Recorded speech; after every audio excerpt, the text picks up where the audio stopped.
Isaiah 54 verse 17 is probably one of the most quoted verses among believers. People declare it, post it, print it on shirts. But let me ask you something nobody really stops to ask. If no weapon formed against you shall prosper, why are so many people who quote this verse still being destroyed by the very things they declared it against? That's not a question of doubt. That's actually the most important question you can bring to this verse. Because I want to show you today that most people, and I mean most, are only reading half of what this verse is actually saying. And the half they're missing, that's where the power is. Now, before we get into verse 17 itself, we need to back up, because you cannot pull a promise out of its context and expect to carry its full weight.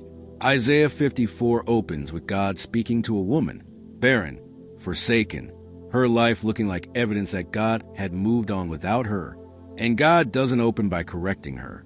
He doesn't open with a theological lecture. He says, sing, enlarge your tent, because what's coming is bigger than what you lost. And for the next 13 verses, he stacks promise on top of promise. His everlasting kindness, his covenant of peace, his refusal to let go of what belongs to him. Then he gets to verse 17. After all of that, he closes with this, like he's saying, and just so we're clear about every enemy that will ever come against you. This isn't a quote. This is a closing argument. So back to my opening question. Why do people who quote this verse still go through devastating things? The answer is right there in the verse. One word, prosper. Read it again, slowly. No weapon that is formed against thee shall prosper. He didn't say no weapon will be formed. He said no weapon formed against you will prosper. That's not a small thing. That's the whole verse. In Hebrew, the word is salik. It means to break through a boundary, to advance past a set limit, to arrive at its intended destination. So God isn't saying the weapon won't be real. He's not saying it won't hurt. He's not even saying it won't take something from you. He's saying it cannot get to where it's actually trying to go. And where is it trying to go? Think about it. When the enemy forms a weapon against a believer, what is he actually after? It's never just a job, never just a marriage, never just the money. He's after your faith, your covenant, your identity in God.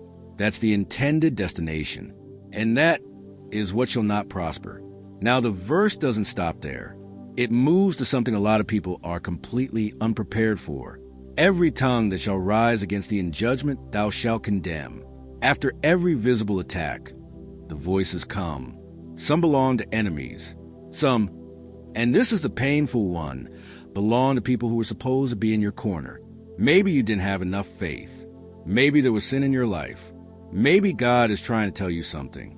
People taking your open wound and turning it into a theological argument about what you did wrong. God looks at all of that and calls it exactly what it is. A tongue rising in judgment, lifting itself into authority over your life that it was never given.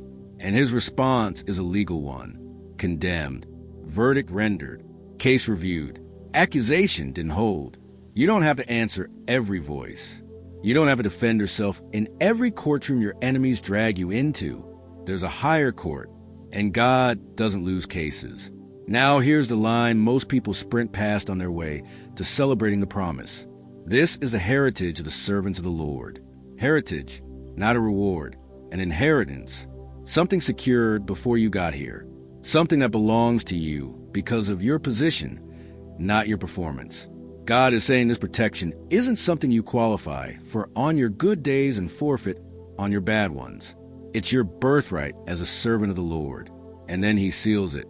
Their righteousness is of me, saith the Lord. The righteousness that gives you access to this promise. It's not yours. It came from him. It doesn't expire on your worst day. It doesn't shrink when you're inconsistent. The days you felt most disqualified, you were still covered. So, back to where we started. If this promise is real, why do believers who stand on it still go through painful losses? Because we've been reading prosper as comfort when God wrote it as victory. Comfort says nothing bad will happen. Victory says nothing that happens will finish you. God never promised his people a painless life. He promised them an undefeated one. The weapon can hit. The loss can be real. The accusation can be loud. But your faith, your covenant, the righteousness God placed on you, the enemy cannot touch that. That is what shall not prosper. That is the half of this verse that changes everything. Before you leave, say this out loud, not as a wish, as a verdict. No weapon formed against me shall prosper. Every tongue that rises against me in judgment is already condemned.